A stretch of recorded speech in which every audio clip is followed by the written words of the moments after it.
નમસ્કાર. ઇન્વેસ્ટર સોફ્ટવેરમાં કેશ માર્કેટની કંપની આપણે માસ્ટર મેનુમાં કંપની માસ્ટરમાં જઈને ઓપન કરીએ છીએ.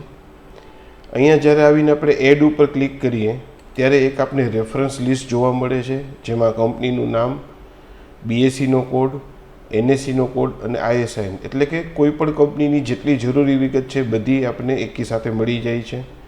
હવે અહીંયા આપણે કોઈ નવી કંપની જેમ કે ભારતીય હેક્ઝા ઓપન કરવી હોય તો એ હજી લિસ્ટમાં નથી આવી. નવા આઈપીઓ આવતા હોય તો માર્કેટમાં નવી કંપનીઓનું ટ્રેડિંગ સ્ટાર્ટ થતું હોય છે. આ જ કંપની જે નવી છે એનું નામ, બીએસસી કોડ, આઈએસઆઈએન સાથે આપણે અહીંયા લિસ્ટમાં જોવા મળે અને આપણે ઇઝીલી ઓપન કરી શકીએ. તો એના માટેના સ્ટેપ્સમાં આપણે બીએસએનએસસીની ભાવ કોપી ડાઉનલોડ કરી અને સોફ્ટવેરમાં અપલોડ કરવી જોઈએ. તો પહેલાં આપણે એના સ્ટેપ્સ જોઈ લઈએ. આપણે બીએસસી ઇન્ડિયાની સાઇટ હોય છે અને એનએસસી ઇન્ડિયાની સાઇટ છે, બે આપણે ઓપન કરી રાખી છે. બીએસસી ઇન્ડિયાની સાઇટ માટે bsindia.com લખશો એટલે ક્રોમમાં એ ઓપન થઈ જશે. ત્યાર પછી સાવ નીચે એક આવું ક્વિક લિંક છે, ત્યાં ડેઇલી ભાવ કોપી એવો એક ઓપ્શન છે.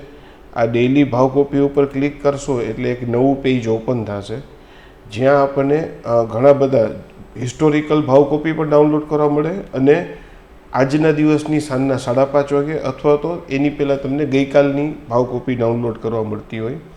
એમાં આપણે ઇક્વિટી વિથ આઈએસઆઈએન આવું લખેલી જે ભાવ કોપી છે એને ક્લિક કરશું એટલે હવે એ ઓપ્શન ઉપર ક્લિક કરવાથી એક ઝીપ ફાઇલ આપણે ડાઉનલોડ થઈ ગઈ છે. એ જ રીતે આપણે એનએસસીની સાઇટ ઉપર જઈશું. મેઇન ઉપર જે મેનુ છે એમાંથી રિસોર્સ ઓપ્શન સિલેક્ટ કરશું અને ડાઉનલોડની અંદર ડેઇલી માર્કેટ રિપોર્ટ આ ઓપ્શન સિલેક્ટ કરશું. એટલે આમાં પણ નવું પેજ ઓપન થશે, જેની અંદર આપણે અલગ અલગ સેગમેન્ટની, કેપિટલ માર્કેટની, ડેરિવેટિવની અને ડેપની આપણે અલગ અલગ ફાઇલ્સ ડાઉનલોડ કરવા મળતી હોય. એમાં અહીંયા કેપિટલ માર્કેટ અને ડેઇલી રિપોર્ટ આ ઓપ્શન આપણા માટે જરૂરી હોય, એ જ ડિફોલ્ટ ઓપન થાય છે. હવે અહીંયા એક સર્ચ રિપોર્ટ અને કીવર્ડ આવો એક બહુ સરસ ઓપ્શન એનએસસી આપેલો છે. એની અંદર આપણે ભાવ કોપી ડાઉનલોડ કરવી છે એટલે ભાવ એવું લખશું એટલે નીચે ઘણા બધા ઓપ્શન ફિલ્ટર થઈ અને આપણી પાસે આ 6-7 ઓપ્શન રહેશે. એમાં ભાવ કોપી ફાઇલ (CSV) આ ફાઇલ આપણા માટે જરૂરી છે. એને આપણે આ કેસરી કલરના નાનો એરો છે એના પર ક્લિક કરશું એટલે એ ડાઉનલોડ થશે. એ પણ ડાઉનલોડ થઈ અને ડાઉનલોડ ફોલ્ડરમાં આવી જશે. આ બંને ફાઇલ આવી ગઈ છે. આ છે ને બંને ઝીપ ફાઇલ હોય છે. અહીંયા જો લખેલું છે ઝીપ આર્ચિવ, આપણે એને અનઝીપ કરી નાખીએ. એક્સટ્રેક્ટ હિયર ઓપ્શન લઈશ એટલે અહીંયાની આ ફાઇલ એક્સટ્રેક્ટ થઈ જશે. સેમ વે એનએસસીની ફાઇલ છે એને પણ હું એક્સટ્રેક્ટ હિયર કરીશ એટલે અહીંયા એક નવી ફાઇલ ઓપન થઈને આવી જશે. હવે જે આ ઝીપ ફાઇલ છે એનું આપણે કોઈ કામ નથી અને એ થોડું કન્ફ્યુઝન ઘણા યુઝરને કરતું હોય છે કે જ્યારે આઉટપુટમાં આવેલી ફાઇલ લેવાની હોય એની જગ્યાએ જે ડાઉનલોડ કરેલી ઝીપ ફાઇલ હોય એ સિલેક્ટ કરી લેતા હોય. તો અહીંયા જે ઝીપ આર્ચિવ લખેલી છે એ બંને ફાઇલને હું ડિલીટ કરી નાખીશ. હવે EQ લખેલી ફાઇલ છે એ બીએસસીની છે અને જે CM લખેલું છે એ એનએસસીની ફાઇલ છે. તો આ ફાઇલ હવે હું આપણા ઇન્વેસ્ટર સોફ્ટવેરમાં અપલોડ કરીશ.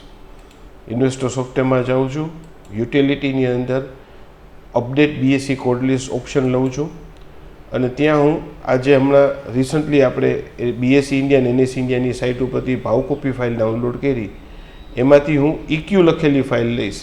EQ લખેલી ફાઇલ બીએસસીની હોય છે, ખાસ ધ્યાન રાખવાનું. એને સિલેક્ટ કરી અને ઓપન આપીશ એટલે આપણા સોફ્ટવેરની અંદર જે બીએસસીના કોડનું લિસ્ટ છે અને એની સાથે આ આઈએસઆઈએનવાળી ફાઇલ છે એટલે આઈએસઆઈએનનું લિસ્ટ છે, એ બંનેને સોફ્ટવેર અપડેટ કરશે. જૂની કંપનીઓમાં કાંઈ આઈએસઆઈએન ચેન્જ થયા હોય તો એ ચેન્જ કરી નાખશે અને નવી કંપની હશે તો એનો બીએસસીનો કોડ, નામ અને આઈએસઆઈએન એનાથી આપણને આપણા સોફ્ટવેરમાં નવી એન્ટ્રી આપી દેશે. આ ફાઇલ અપલોડ કરે છે એટલે આપણું કર્સર એરોની જગ્યાએ પ્રોસેસિંગ તરીકે દેખાડે છે.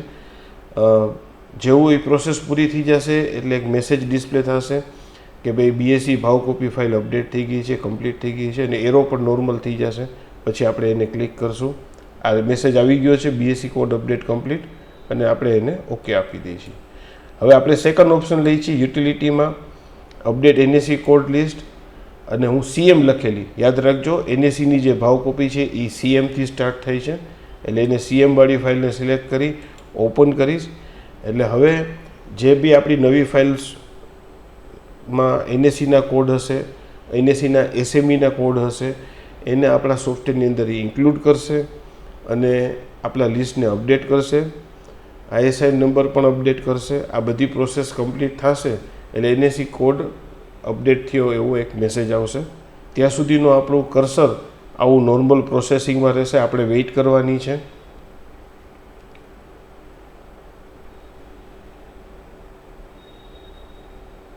મેસેજ આવી ગયો છે, એનએસી કોડ અપડેટ થઈ ગયું છે.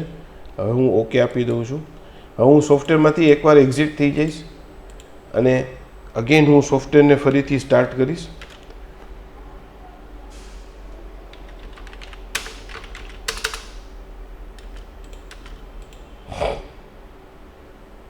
હવે માસ્ટરની અંદર કંપની માસ્ટરમાં જઈ એડ ઉપર ક્લિક કરીશ એટલે અગેન મારું રેફરન્સ લિસ્ટ ઓપન થશે.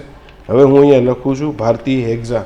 તો જો આ અત્યાર સુધી નહોતી એ નવી આવેલી કંપની ભારતીય હેક્ઝા, એનો બીએસસીનો કોડ, એનએસીનો કોડ અને આઈએસએન સાથે આપણને સોફ્ટવેરમાં મળી ગઈ છે.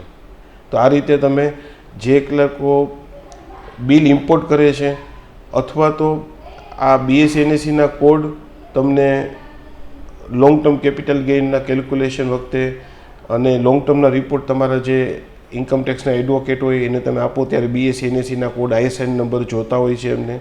તો આ list time to time update કરી લેવું અને જે લોકો બિલ ઇમ્પોર્ટ કરે છે એને તો ખાસ અપલોડ કરી લેવું, જેથી કરીને જ્યારે બિલ ઇમ્પોર્ટ થતા હોય ત્યારે આપણી કંપની પ્રોપરલી ઓપન થઈ જાય.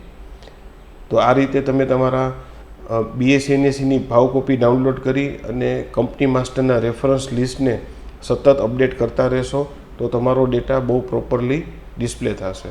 Thank you.